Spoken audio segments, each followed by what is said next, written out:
95% of the times I go into a place to eat something, they bring your food, they don't bring any napkins. Now, how are you supposed to clean yourself? what's that?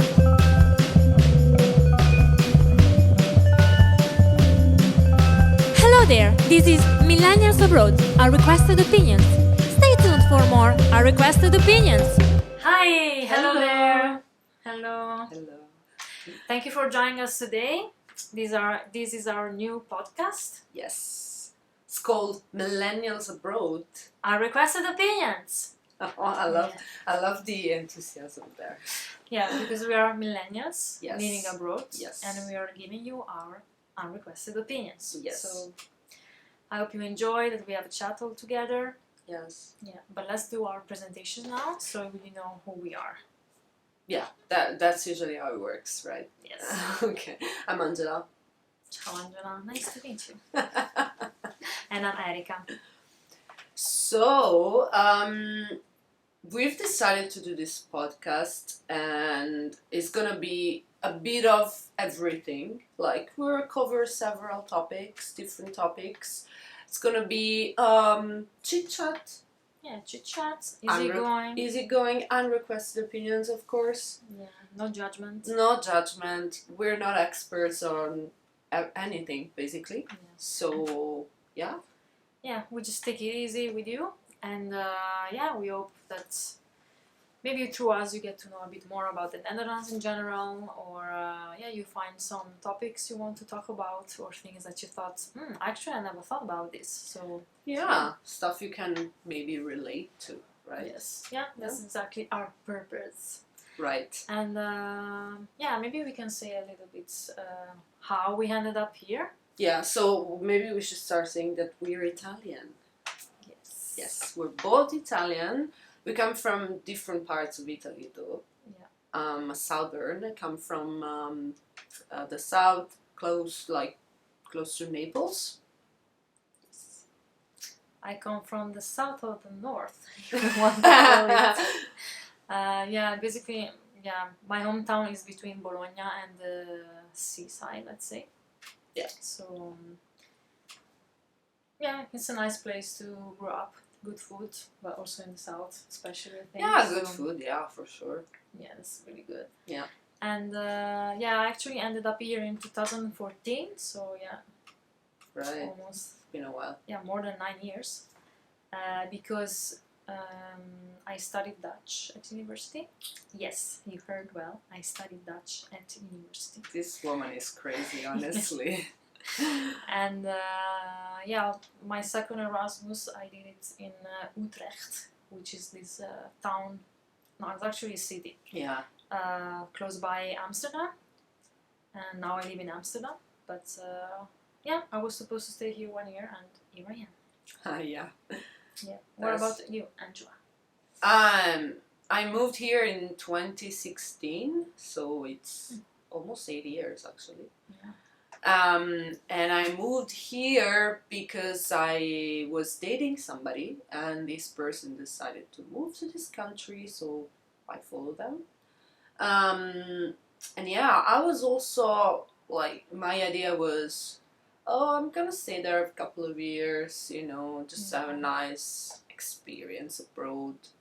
And here I am. Yeah, that's Still the here, yeah. Netherlands effect. Let's Yeah. say. Yeah. Yeah, you could call it that, yeah. So we wanted to take it kind of advantage of our current situation to speak a bit about the Netherlands in general. I mean, not in general, but like as seen through the eyes of two expats like us. Yeah. And because as you can imagine, coming here, like it's a different country, so a lot of differences. So For sure. We were just brainstorming and did like a list of things that we like, things of we like A maybe bit less. a bit less, not so much. Yeah. But Yeah, we've decided to make lists to make things a little bit lighter, because we don't want to shit about it, on anybody. We don't want to shit on our country or this country. So, yeah. Yeah. We're gonna keep it light, right? Yes. Okay. All right. All Yeah, right. but this might make them assume that there is something heavier. Well, there is. I mean, there's something heavy everywhere you move, right? Like. Yeah, there is. But we will keep it light. So Yes, we will. Okay. So would you like to start, Angela? Okay. Let's start for the positive. Yeah, for sure. What I really love about this country is that there is an international environment, right? So True. there is a lot. It's very multicultural, and I love it for this. You can meet people from basically everywhere, which is amazing. You can basically speak English with everybody. I feel like almost 8 years, I don't think I've ever, like, yeah, I mean, maybe there were some, like, situations in which someone was not really fluent in English, but still they could understand what I was saying. Yeah. Which is amazing, yeah. And for me, it's even more amazing because I don't speak Dutch. Like, honestly, I've never tried learning Dutch, which is not great. Don't do as I do, guys. If you move here, learn Dutch. I can understand it a little bit, but when it comes to speaking, no. Never tried. So for me, the fact that everybody speaks English, it's amazing because, I don't have that language barrier. Yeah. Still have it, but it's a lot less impactful this way. Yeah, and actually even older Dutch people, they speak English, which is weird because, I mean, at the beginning felt a bit weird because of course in Italy we're used to everyone speaking Italian. Yes. Younger generations, of course, we do speak English, but yeah, my parents couldn't say a word of English, for example. So I find it amazing that we can speak in English. Yeah. And yeah, that's definitely a plus, especially if you're looking for a job. Of course, you cannot do any job because you don't speak Dutch, but it's easier, let's say, as an expat to find a job, especially in Amsterdam. Yeah, wherever you go, I feel like you don't even need to ask, is it okay if I speak English with you? Yeah, exactly. Because, this is how they approach. Yeah, it's kind of a given, right? Yeah, that's true. And there are a lot of international companies, actually American companies here in the Netherlands, in Amsterdam in particular. So finding a job where you basically speak English, it's not that difficult, So it's common actually. Changing a bit topic, one of the things that I like instead about the Netherlands, even if it sounds a bit cheesy, are the canals, especially the canals of Amsterdam. Especially when, for example, I don't go to the city center so often. Yeah, same. Also because it's full of tourists. Yeah. But when I go to specific areas that are a bit like cozier and smaller, every time I feel like, wow, this is where I live. This is so nice. It's small canals, the typical Dutch houses, super thin and tall. And the small boats, especially in summer, that you see all these people on the boats, and it's really characteristic. So it is indeed. Yeah, no, I don't think it's cheesy. It's part of kind of like canals are everywhere in the Netherlands, in all the cities, because well, of course, they're called Netherlands for a reason. But I think it's that there are canals, so you kind of expect when you come to this country, you kind of expect to see canals. See but but at the same time, it's really nice. It creates a village like vibe. Yes, yeah. It's super nice. There are a lot of green areas as well, right? Which is parks. Yeah. Which is the second item on my list of likes. But canals, love them, and combined with again the green areas, there are a lot of parks in this country. A lot of green areas. It's amazing. Yeah, I maybe love if you it. came to Amsterdam, you're acquainted with the Vondelpark. Maybe Vondelpark, it's yeah. the most famous, I guess. True, yeah. But yeah, there are really many parks. There is Oosterpark, which is the one in the east area, Westerpark, which is the one in the West area, yeah. area, but also other small parks. I think inside the city. So I think I read somewhere that there are like 30 parks in Amsterdam. yeah, could be. Yeah. It's a lot. 30 So- parks is a lot. I mean, Amsterdam is not huge. Yeah, considering the fact that the Amsterdam area is not that big. Yeah. Yeah, there is a good balance. Yeah, it's really nice. Yeah. Yeah, it's really nice indeed. And then what else do we have? I think what I really like is that I think people are less judgmental. Yes, I totally agree. Yeah. And like I feel like there is a lot less.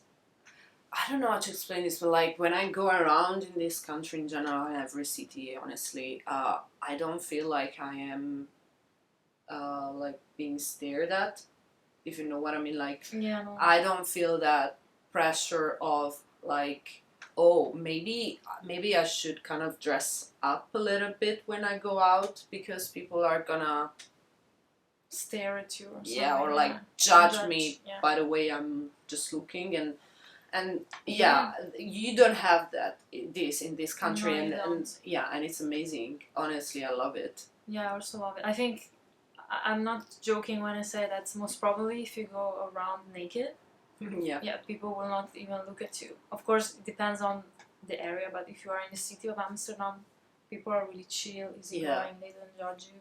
yeah, for You sure. can go around with your flip-flops, they don't... Yeah, with your PJs, right? Yeah, they don't Yeah, even they look don't at care. you. It's fine. As Yeah. long as you don't bother them, Yeah, for it's sure. fine. So Yeah. it's nice. Yeah, you mind your own business, they mind their own business, which is amazing, honestly. Yeah, I love it. I really love it too. Yeah, and I think this kind of easygoing vibe you can also find it in cafes and Yeah, bars. That's true.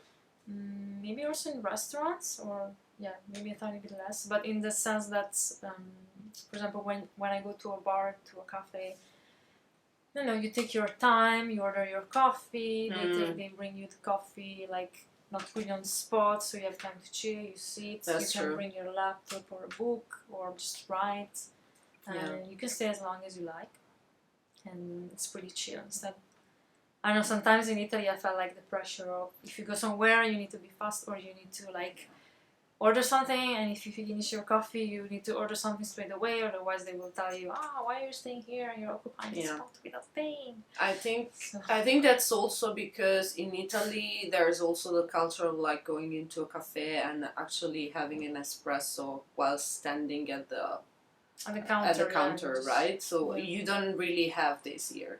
So in that sense you have to be a lot quicker because you cannot stay there at the counter forever. Other people are waiting to get their coffee, and maybe it's early in the morning, peak hours, and everything is super quick, and you just have to drink your coffee and go, basically. I mean, there are places where you're not forced to do that. You can sit and have your coffee and just take your time and all of that. But like here, I feel it's a lot more chill. Yeah, I think they have a completely different approach and way of seeing cafes and bars. Yeah. For example, also in Italy, usually they open like really early in the morning and close really late. Yes. Instead here, like some bars, they open at 9 or even 10, and they close already around 4 or 5 p.m. Yes. Unless there are those big chains.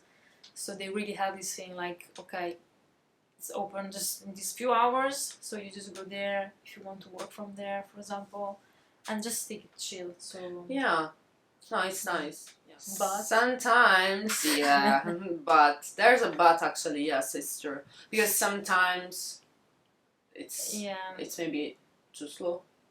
Yeah, sometimes it can happen that it feels too slow, especially if you are like, for example, going to work and you want to have a coffee to go before going to work. I remember once I was like, I will order a cappuccino, which is like 2 minutes. Yeah. I had to wait 15 minutes. I almost arrived late at work. Yeah. That was a bit weird. It's positive and negative as well. Of Yes. course, it depends also on your lifestyle. That's true. I feel like they take their time, right? They're very chill, which is when you also are in that space, mind space. It's amazing, you know, no stress. Yeah. But if you are in a hurry, You get even more stressed. But yes, if we remain in the realm of cafes bars Yeah. and restaurant, you need to know that Angela has a specific thing, really specific, that she made me notice. And now every time I go somewhere and I don't see this thing or I see it, I instantly think about her.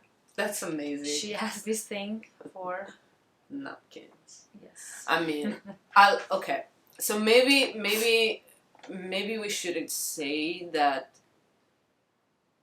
It's not me, honestly. I mean, it's yeah, just to that. put it in context, right? Yeah, let's put it in context, right? I feel like it happens a lot. Probably 90% of the time. Do you want to put 85 there? No, 95. 95. Really? So even worse. Great, I love you. 95% of the times I go into a place to eat something, they bring your food, they don't bring any napkins. Now, how are you supposed to clean yourself what's that? after eating? Especially, yeah, because here they also have this thing called bordel, which is a kind of aperitivo, let's say. in which They eat wish. fried stuff, you know. So Yes. like bitterballen, Yeah. these are these like fried balls. Say this is Yes. is the translation. Actually, bitterballen means like bitter balls. Anyway, apart from moving the on. etymology. So you need to grab them with your hands. Like It's fries. finger food. Yes, finger food. So after that, of course, you're all sticky and oily. And where do you clean yourself if you don't have napkins? I really wish there was a Dutch person listening to this who could tell us. Yeah, maybe they have. They have a secret kind of solution for this, which 80 years. I still haven't found. So please let me know, guys. I mean, honestly, I have no idea. So every time I find myself having to ask for napkins. And I mean, honestly, sometimes it's really annoying. Let's leave it there. Let's leave it there. But when they bring them, you feel joy in your heart. When they bring them without like, you asking, you mean? Oh yeah, you're like, oh my god, I love this place. Yeah. Yeah. So this was one of the like cons. That's dislikes. Let's dislikes. say. Yeah, dislikes. So we can keep on with the dislikes now. Yeah. Okay. Yeah, one of the things that maybe I don't like so much, but it's more a feeling. Okay. It's like sometimes I feel like I'm living in a bubble. Yeah. Because being an expat, you're used to speak English, have other people. The people who surround you usually are also English speakers. It's really hard to make friends with the Dutch people. Yes. Especially, for example, if you don't go to university or you're not or at work or if you don't work with them. Because if you're not daily in contact with them daily, it's really hard. So sometimes I feel like I live in this like small bubble, which is kind of nice sometimes, but other times I feel like you're not really inside the Dutch society. You're more like a visitor looking. That's true. Outside.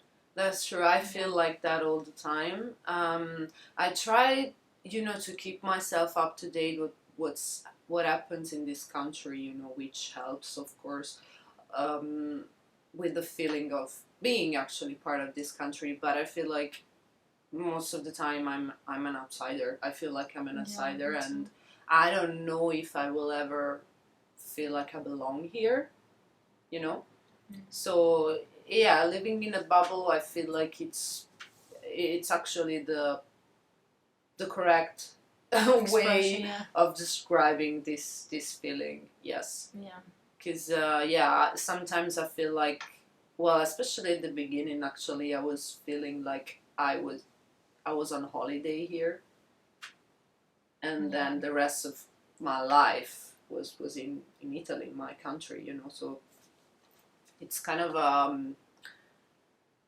a weird feeling sometimes, for sure. Yeah, it's Yeah. weird. So shall we go with the healthcare system?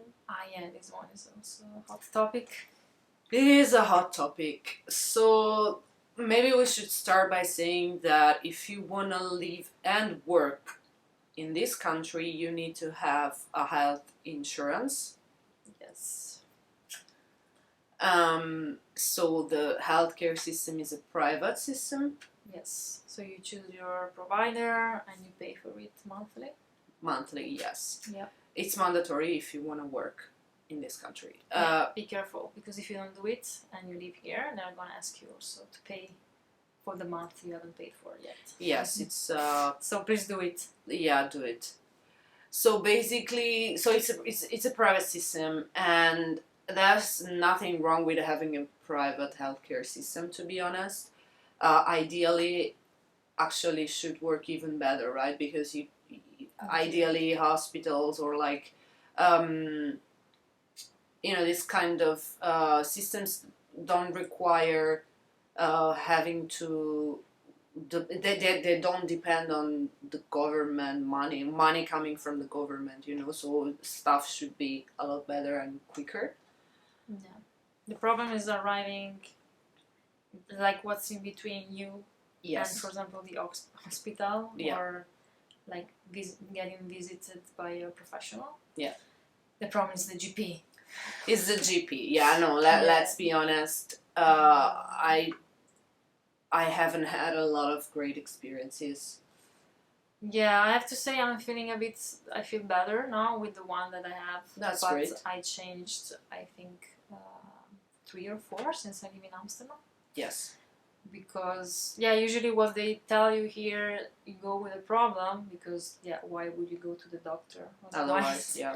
And they just tell you, did you take some paracetamol? And you say yes or no, and according to that, they will just tell you, let's keep on taking paracetamol for 2 weeks. For a couple of weeks, yes. Then, if you don't feel good, come back, and we will see. Yeah, it's like they have a script, right? Yeah. Maybe that's a part of what they learned during medical school. I don't know what happened there, but it's kind of like they have a script, right? Everybody tell you the same.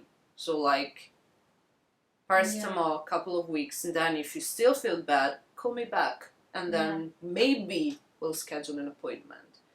So what happens there is that you kind of find yourself having to convince the doctor that you really need an appointment, that you would like to be visited, and God, when you have to convince them that you need maybe a specific visit, like, I don't know, you want to go see the eye doctor or gynecologist. the gynecologist, I mean, it's not easy to convince them.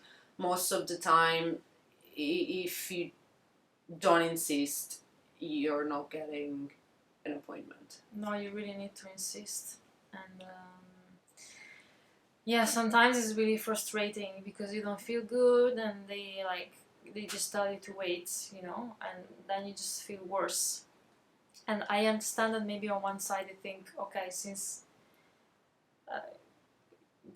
you need to pay for your health insurance, and the health insurance should cover some costs, we try to not make you go to this professional, because then, you know, the health insurance needs to pay for it. Still, it's not nice, because if I'm paying for the health insurance, then the health insurance should pay for what I need to do. And it's also true that most of the times the health insurance doesn't cover everything. So you always need to pay some money from your pocket.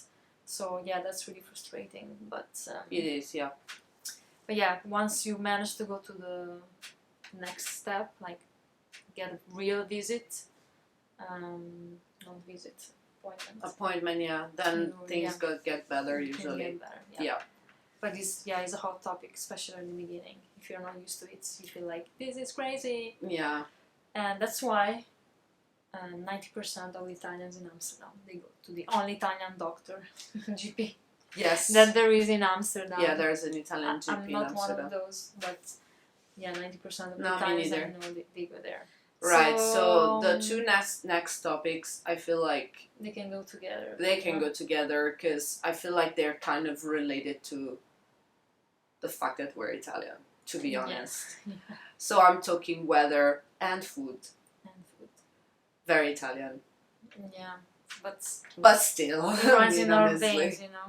Yeah, the weather is really bad. The weather is horrible. Yes.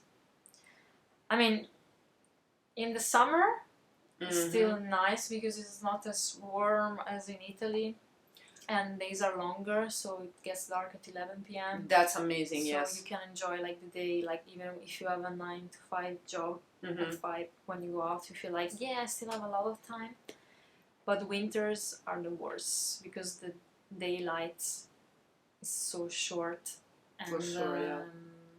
it's cold, it's rainy, so that's It's also windy. yeah, you don't really feel like going out. So even if you have social life, sometimes you really need to force yourself to go out because yeah, your body gets tired. I feel For tired. sure.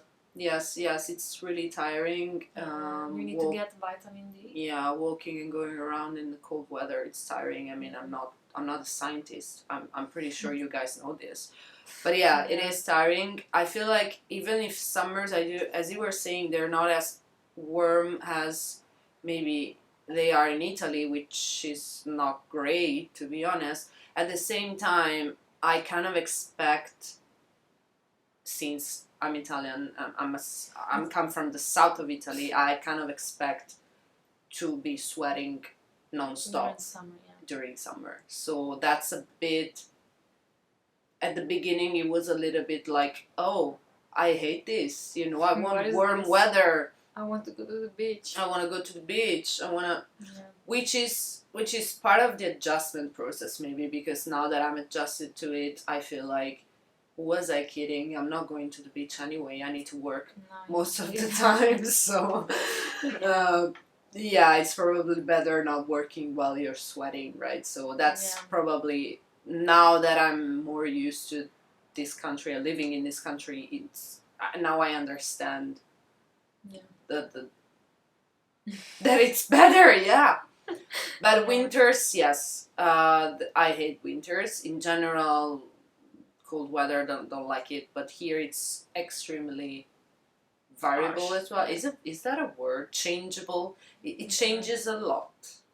But about the food that you were saying, yes, as well. The food. What I find weird about this country is that they don't really have a tradition when it comes to food. You know?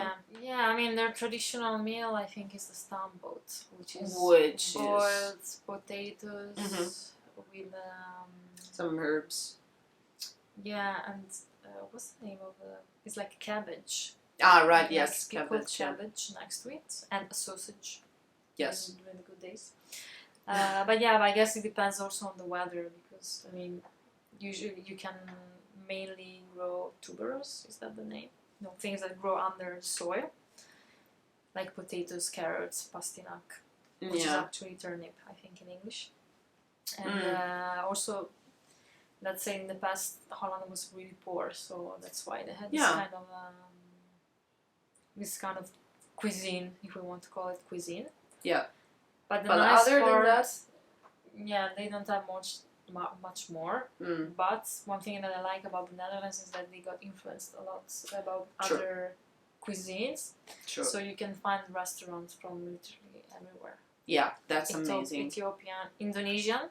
If you really want to eat good Indonesian, this is the best spot, without going to Indonesia, of course. Of course, yes. Yeah, because the Netherlands had some colonies there. Yes.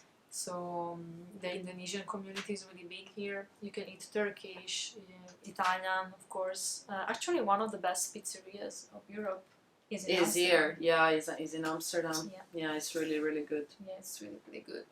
And then, you can eat French, South African, Japanese, Chinese. There's everything, everything you want. That's true. That's really, really great. I guess, I mean, probably it's true for most big cities. but not necessarily, right? Yeah. So I feel like that's really great, and it's a big plus. So yeah, I generally avoid going to Dutch restaurants. I prefer going to like other kinds of restaurants, or just simply cooking at home. Yeah, otherwise you have stamppot or sandwich. Sandwich, yes. This is what they eat a lot of bread. Yeah, they eat bread and cheese a lot. Yeah, actually it's not rare to go on the train during peak hour and see a Dutch person with like a bag of bread buns, just eating them like that. Yeah, yeah, they very eat a lot of true. bread. Yeah. Yeah, well, but this was a nice chat, I think. It was, yes. First I think we've covered the whole list of items we had there. Yeah, I hope you enjoyed, and maybe you find an excuse to come to the Netherlands and visit this nice country. You should, because it's really nice. Yeah, come in June in case, because the weather is nicer, days are longer. Yes. This said, please remember, if you're on YouTube, maybe to subscribe and push the like button. Okay. No, okay. Well, this would help, the algorithm. And for sure. Yeah, we will come back with more. So stay tuned. Stay tuned. And thanks again. Thank you. Following. Have a nice day. Ciao. Ciao.